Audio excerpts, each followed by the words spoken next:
ये साहब, यह देश सबों का है। बापू ने इस देश की आजादी दिलाई, लेकिन भारतीय जनता पार्टी पूरी तरह से हिटलरशाही सामंतवादी विचारों से इस देश को चलाने का काम कर रही है। नमस्कार, न्यूज बाइस्कोप देख रहे हैं आप। मैं हूं मनीष कुमार वर्मा। तो आपको बता दें कि 2025 में बिहार में विधानसभा चुनाव है। ऐसे में बिहार की सियासत काफी तेज है। आज कांग्रेस की तरफ से भी प्रदर्शन किया गया वन नेशन वन इलेक्शन को लेकर।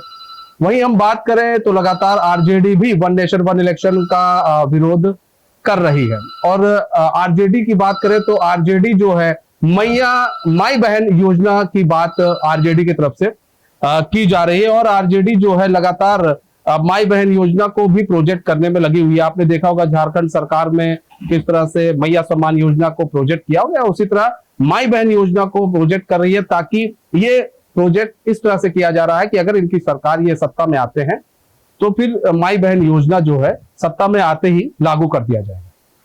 कई सारी बातें हैं, कई सारे सवाल हैं। उन सवालों का हम जवाब जानेंगे। हमारे साथ आरजेडी से विधायक रणविजय जी मौजूद हैं, जो कि मोरवा समस्तीपुर से विधायक है। रणविजय जी, स्वागत है आपका न्यूज बाइस। बहुत बहुत धन्यवाद। रणविजय जी, देखिए, सवाल पहला ये है कि बात की जाए माई बहन योजना की, आप लोग बात कर रहे हैं, तेजस्वी यादव जा रहे हैं फील्ड में, माई बहन योजना के बारे में कह रहे हैं। कांग्रेस कह रही है कि अगर ये माई बहन योजना जो है, अगर हम सत्ता में आते हैं तो उसको और बढ़ा देंगे। आप 2,500 कह रहे हैं, वो कह रहे हैं हम इसको और बढ़ा देंगे। देखिए, राष्ट्रीय जनता दल एक गरीबों की पार्टी, कमजोरों की आवाज है। और माननीय नेता प्रतिपक्ष तेजस्वी प्रसाद यादव जो कहते वह करते हैं। आपको याद होगा 2020 के आम चुनाव में उन्होंने कहा था कि प्रथम कैबिनेट में मैं 10 लाख लोगों को नौकरी देने का काम करूं। माननीय मुख्यमंत्री जी क्या बोले थे? माननीय नीतीश जी ने कहा था पैसे कहां से लाओगे, अपने बाप घर से लाओगे। जब मौका मिला, बिहार में सबसे बड़ी पार्टी राष्ट्रीय जनता दल, लेकिन माननीय तेजस्वी प्रसाद यादव ने पूरी तरह से त्याग की भावना को दिखाते हुए आज भारतीय जनता पार्टी और एनडीए को रोकने के लिए उन्होंने नीतीश कुमार जी को बिहार के ड्राइविंग सीट पर बैठाया, बिहार का कस्टोडियन बनाया, बिहार के मुखिया बनाया। और जिस प्रकार से उन्होंने नौजवानों युवाओं को, छात्रों को 5 लाख से ज्यादा नौकरी देने का काम किया, बेरोजगारों के दिलों को छूने का काम किया, तो आज बिहार ही नहीं, देश ही नहीं, पूरे वर्ल्ड में लोग जाने जाते हैं नौकरी मैन ऑफ इंडिया, माननीय नेता तेजस्वी प्रसाद यादव। तो हमारे नेता का ये सोच, उन्होंने देखा जिस प्रकार से माई बहन यानी गरीबी, उन्होंने समझा कि जिन घर में, जिन परिवारों में जिनके छोटे छोटे बच्चे हैं, चाहे उनकी हम पढ़ाई की चिंता करें, घरों में अच्छे भोजन बने, हमारे जो बुजुर्ग हैं उनको दवा मिले, तमाम ऐसे बातों को चिंता की। उन्होंने कहा माई बहन योजना की शुरुआत करेंगे, कैबिनेट में आने के 1 महीने के बाद हम देंगे, योजना शुरू करेंगे और लागू करेंगे। और हमारे नेता जो कहते हैं वो करते हैं। और हमारे लिए बड़ी गर्व की बात है कि हमारे पास ऐसा नेता है कि जो कहते हैं वो करते हैं। ये सबसे बड़ी बात है। यानी हमारे नेता के पास विचार भी है, विजन भी है, और हम सौभाग्यशाली है कि ऐसे नेता के नेतृत्व में हम चल रहे हैं। अच्छा, माई बहन योजना आपने यहाँ पर रखा भी है। माई बहन योजना आप झारखंड सरकार से लगता है काफी प्रभावित हुई। मैया सम्मान योजना वो देती है, तो वहां पर सरकार मतलब सत्ता में थी झारखंड सरकार, इसलिए उसका बेनिफिट दिखा, चुनाव में दिखा। महाराष्ट्र में सत्ता में थी बीजेपी, लाडली बहन योजना जो लोग चलाते थे, तो वो भी दिखा, वहां पर उसका असर दिखा, लोगों ने वोट किया, महिलाओं ने वोट किया।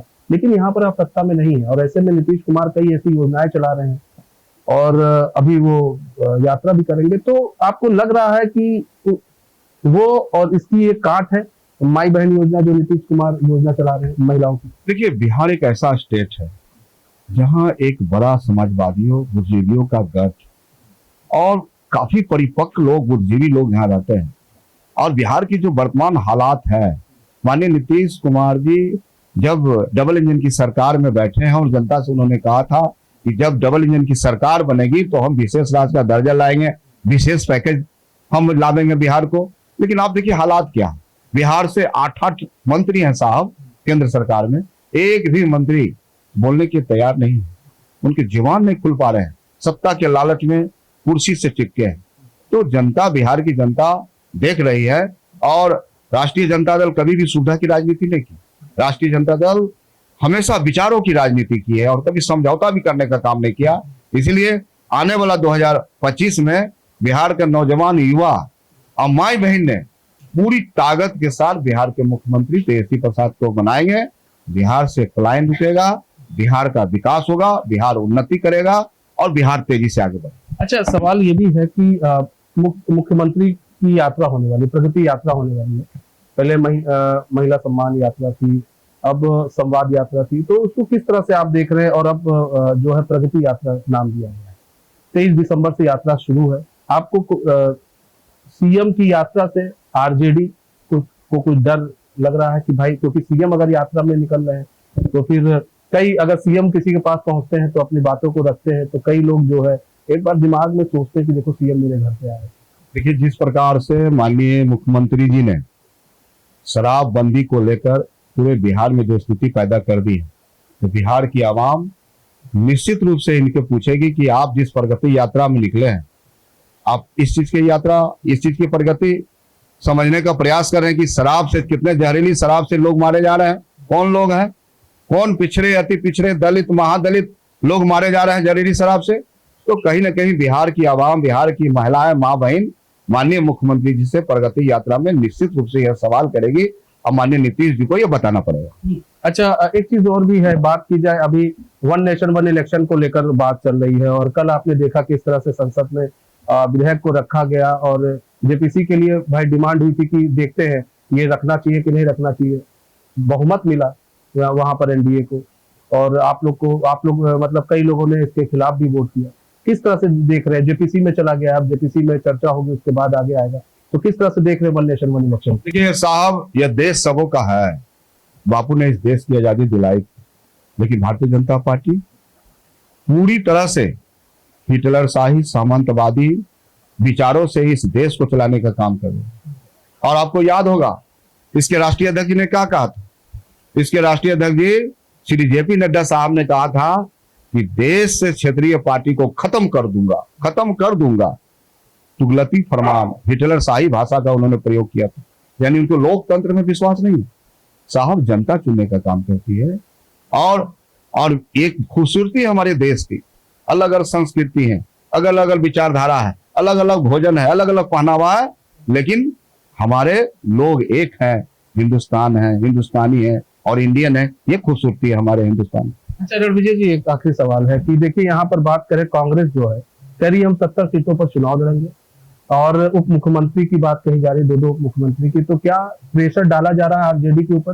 क्योंकि लोकसभा चुनाव में आरजेडी मतलब तेजस्वी यादव ने कहीं ना कहीं कमान संभाल रखी थी, स्टीयरिंग थाम रखा था, तो इस बार क्या एक प्रेशर डालने की कोशिश की जा रही है? क्योंकि लालू प्रसाद यादव ने बयान दिया था कि इंडिया अलायंस की कमान जो है कांग्रेस को ना लेकर ममता बनर्जी को सौंप देना चाहिए, उसके बाद से इस तरह की बयानबाजी कांग्रेस की तरफ से की जाएगी। देखिए, सवाल ये नहीं है कि सीटें किसको कितनी मिलेगी, सवाल यह है कि बिहार में महागठबंधन की सरकार बननी है और तेजस्वी प्रसाद यादव इसके सम्मान नेता हैं, और सबका उद्देश्य एक ही है कि एनडीए को कैसे सत्ता से दूर रखे। बिहार में जो भ्रष्टाचार है, अफसरशाही है, लूट है, अपराध चरम पर है, इसको कैसे दूर रखें। नौजवानों को नौकरी के बदले में लाठियां मिल रही हैं, गोलियां मिल रही हैं। इन बातों को लेकर बिहार एकजुट है और पूरा महागठबंधन परिवार इस बार एनडीए, भारतीय जनता पार्टी और जदयू को बंगाल की खाई में भेजेगी। बहुत बहुत धन्यवाद। तो ये थे हमारे साथ विधायक रणविजय। उन्होंने देखिए साफ तौर पर एक बात कही कि इस बार जो सरकार है और जो सत्ता है 2025 में, वो इंडिया अलायंस की ही आने वाली है, और तमाम जो वन नेशन वन इलेक्शन है उसको लेकर भी उन्होंने कहा कि सरकार भरमाने का काम कर रही है। ऐसे में साफ तौर पर जो इंडिया अलायंस है वो इसका विरोध करते हुए नजर आ रही है। तो हमारे सहयोगी कैमरामैन हीरा के साथ मैं Manish Kumar Verma, news bye scope के लिए।